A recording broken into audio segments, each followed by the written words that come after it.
So, just to give you some brief context, this tool was developed within the Aberdeenshire Land Use Strategy pilot, but I'm not going to explain much about the pilot because there is going to be a whole talk dedicated to the land use strategies of the pilot given later by Linda Gately. So, just briefly, if you're interested, here is where you can get all the information.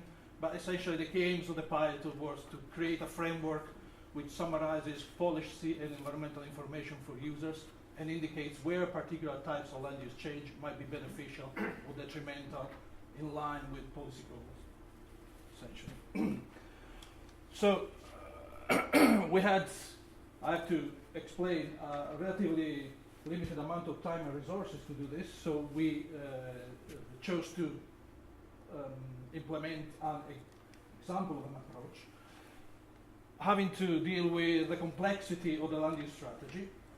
So there are various policy areas that we have identified that are contained in the strategy that you can see up there, and there are a number of issues, that go from reducing greenhouse gases emission to expanding woodlands to protecting prime land and so on and so forth.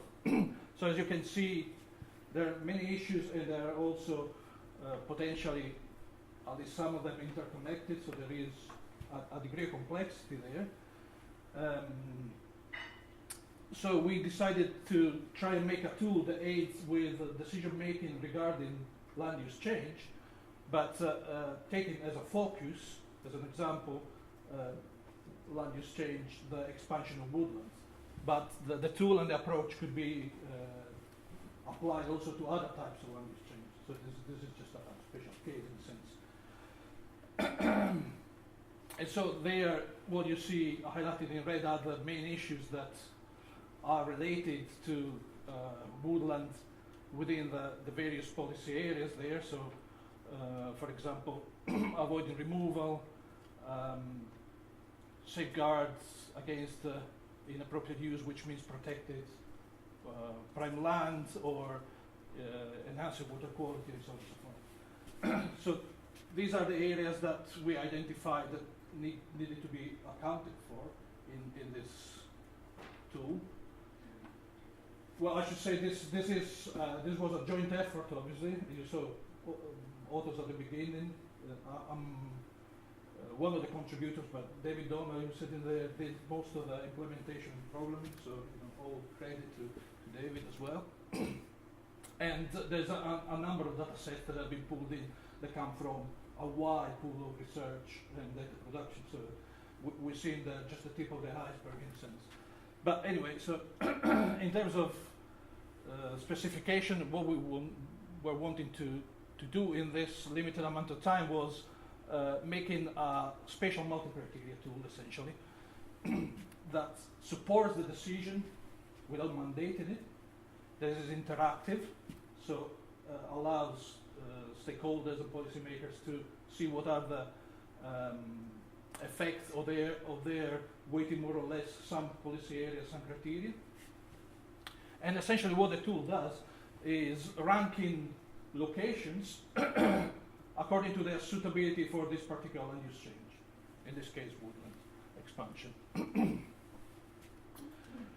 And so, as I said, we took five main areas that are written there. In particular, the protection of prime land. For the protection of prime land, we also looked at the future. So we also looked at a scenario of expansion to up to 2050 because of the potential climatic amelioration. And the rationale for that was that if you plant woodlands on a land that is projected to become prime land, you might have a conflict in the future. So we wanted to have that accounted for in this tool as a criterion to say, well, if you want to protect prime land, perhaps you should also look at the risk of planting on future prime, essentially. So we have a number of constraints and opportunities, and the constraints typically refer to, for example, as I was mentioning, the prime land protection, but also the landscape character, for example, in terms of not, for example, not planting too close to the coast, because in co-construction with the planners, the policymakers, what emerged is that there is a landscape character issue in terms of protecting the aspect of the landscape in coastal areas, and so not adding woodland where they don't, in inverted commas, belong. And in terms of opportunities, the classic would be increasing connectivity or fostering protection of watercourses by buffering and so on. And so in this case, we combine this criteria to reduce the complexity, obviously because there's a cognitive problem, with a weighted linear combination to have a suitability map. There are various ways to do the combination, and according to how you do it, you can emphasize some aspects or others. This is an area of sensitivity and also research. But essentially what we obtain is a shaded map that ranks location from the most suitable to the least suitable. And because it is an interactive tool, the user can use these sliders to alter the weights of the various criteria and look at what happens to the shading on the map, essentially. And so the different areas become green or red according to what kind of emphasis one gives to these cluster of criteria that correspond to policy areas. The other thing that we did is to help the user. We provided different starting points where the weights of the different criteria are biased towards a particular issue, for example, prime land protection or water quality, so that instead of starting, as in the previous case, with equal weights for everything, we start with some bias, essentially. So prime land starts off as more protected, but then again the user has the opportunity to play with the weights in the sliders to change that. And so, for example, here I've visualized only the top 18,000 hectares, and you can see it's difficult to see, by the way, on the map. But anyway, so we start with, in the case of water quality, we start with more buffering in some particular catchments that have a water quality problem with respect to protecting prime land. But what comes out of this as well is that in terms of the policy goals, the amount of woodland that you would have in this landscape is not all. So when you overlay scenarios, for example, for prime land expansion, that the signal from that kind of drowns out the signal from the woodlands in terms of what happens to the ecosystem services, for example. And here is what I'm talking about. So we also provided, for each of the configurations of those sliders that I showed, the user can also have a look at what is the consequences in terms of ecosystem services of their choices. So we have implemented at the moment only these three. So sediment retention and its flip side, which is the export, retention of nitrogen, and the retention in the system of greenhouse gases, essentially. And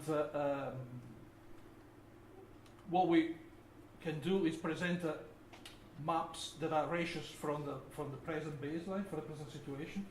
And so, for example, in this scenario, we see that if we expand prime land, there is a general increase in GHG loss from the system, and especially in these brown areas where there is it is projected to release more compared to the baseline because of the expansion of prime land, and therefore the changing land use on the practices and so on and so forth.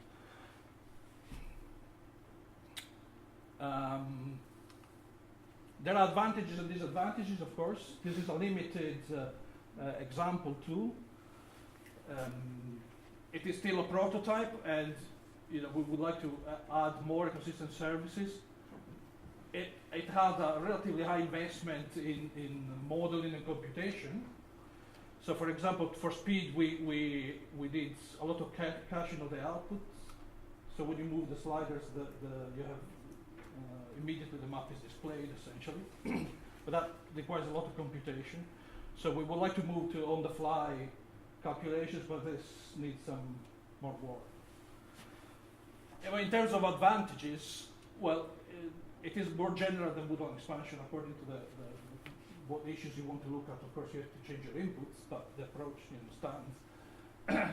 It is more reliable, we think, both spatially and numerically. They're using lookup tables that are attached to land cover, essentially. And therefore, it provides a bit of a kind of firmer evidence base for engaging then in stakeholder debates and understanding the consequences. So we're more confident that we are talking about likely consequences than in the case of using simple lookup tables. And of course, multi-criteria analysis has the advantage that makes criteria and attributes that are weakly comparable, better comparable than in the case of, for example, an economic assessment that tries to squeeze everything on the monetary dimension. Pros and cons there we can debate, of course, but this weak comparability I think is a strength here in MCA. And also because of that, and because you can you have flexibility with how you set the criteria and the constraints,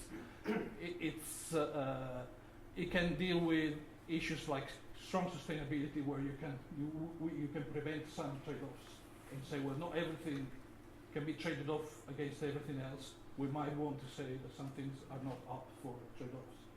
So hence the strong sustainability. And that's it. So if you want to have a look at the tool, it's at this address. Thank you very much.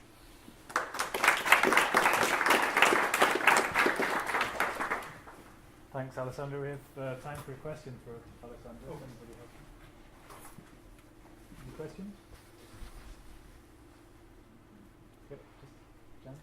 Excellent presentation. Thank you very much. I think I understand the tool. Have you tried, probably not because you don't